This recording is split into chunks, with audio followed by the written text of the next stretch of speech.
So we're on to skill number 3, which is presenting. Why does presenting matter in a squiggly career? Well, I think we all have to present in some way, shape or form through the work that we do. And often we make the mistake of thinking presenting is like a jazz hands moment. TED Talk. A TED Talk, or there must be, we think presenting and we think a stage or lots of people looking at us. I also think it's a really common confidence gremlin for people. This idea of people are listening to me and are they judging me? Are they comparing me to other people? So I think we tie ourselves up in lots of knots around presenting. And so I think we've got to make it a bit more low-key and a bit more informal and just figure out how to do this in a way that works for us. Because when we do, I think it increases our impact. I think we can share our ideas. I think we influence better because people listen to us. But we definitely have to start by letting go of this idea that there is a perfect way of presenting, because it's just not a thing. And some of my favourite presenters, they're not polished or shiny or perfect. They're just compelling and they're interesting. And what you feel like from watching people who are very good presenters is they're definitely being themselves. They've probably practiced. It doesn't mean they're not trying hard, but they are sort of doing it in their own way. And I think that's sort of the first message to remind yourself of. And you can always get feedback. Like it's to that point around sort of we're all presenting works in progress, but unless you do the presentation, you can't get the feedback. So you do have to do a bit of it to get better at it. Yeah, so how are you going to do that then? So what's your idea for action? If people are thinking, right, I kind of buy that, but I have to present in a team meeting or even just to one or two people, what could help you get better at presenting?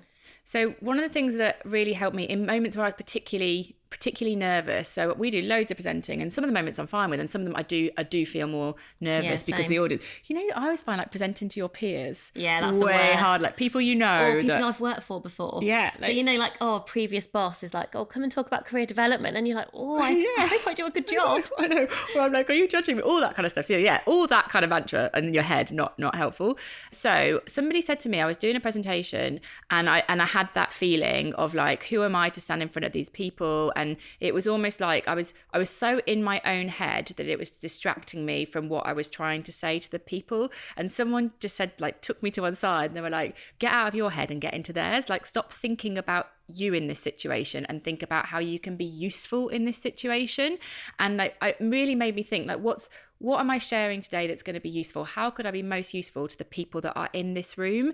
And it was quite blunt feedback. It's the sort of feedback you would give me, which is it's a feedback that sometimes it's quite hard to hear because it's quite blunt, but it's really, really helpful. And I was like, do you know what? I am too in my own head. I am thinking about the me in this situation way too much, and what I should be thinking about, what is the most useful thing that I can say for these people that are here because their time is valuable, and what's the most useful way I can say it, and getting into their head and out of mine.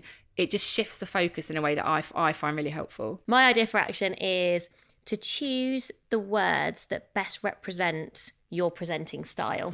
So be really intentional about probably only 2 words that you would want people to say about you if they've been in the room or the Zoom. So if you do ask for fast feedback, like what do you want people to say? So do you want to be calm and expert? Do you want to be optimistic and caring? What are your words? I always have optimistic or sort of enthusiastic. Sometimes I have enthusiastic. So like enthusiastic or optimistic, and that I care. Okay. So I want people to feel like I care about the thing that I'm talking about. So they're kind of left in no doubt that it matters to me. Sometimes I do slightly shift the word, maybe based on who I'm presenting to and the audience. So a few times where we've had to do things for like Radio 4, where I always think, everyone listening is smarter than me. And I will perhaps try and think, I want to be credible. I probably still want to be optimistic or enthusiastic and credible, perhaps more than caring in that situation. Or if I'm talking to a group of people where I think empathy is particularly important, I might be like empathetic to that group. So there are sometimes some slight shifts, but particularly when I'm nervous, to your point of, probably not all the time when I'm presenting because we do so much presenting, but when I'm trying to really think about the impact I want to have from the kind of the words I'm going to say, I think, I can't be all things to all people. What are the things that I already do well? Like I am enthusiastic. We're both quite smiley presenters. We're not sort of slow and thoughtful, are we? We don't have like these massive insights, but we are enthusiastic. And so I just sort of kind of start from your strengths, but then just be intentional about 1 or 2 words. And I gave that advice to somebody recently who was doing a big presentation that she was nervous about. This is someone who sounded brilliant, but she got a confidence gremlin on presenting, and she was a real expert in a very important topic. And she just said it really gave her focus. It helped her to find focus, and then she got some incredible feedback afterwards. I was really happy for her. Very nice. Who can people go to learn more from? I would recommend Viv Groscott, because she has interviewed loads of really interesting people about how to own the room. That's the name of her podcast. And she's got a book called that, and also another book called Happy High Status, which is actually builds a little bit on this idea of like bringing yourself and not needing to have like jazz hands, unless you want to have jazz hands. Helen.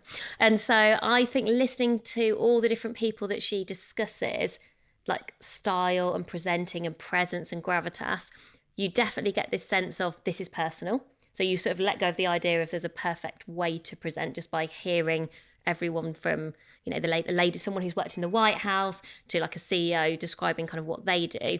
And I think you start to kind of create your own playbook for, well, how do I present in a way that works for me? And she's got a great style, and it's a nice mix of kind of practical and inspiring. So I think our listeners will enjoy that. So that is the end of today's skill, and we will back tomorrow with our next skill, which is all about coaching yourself. So thanks so much for listening. I'm back with you again soon.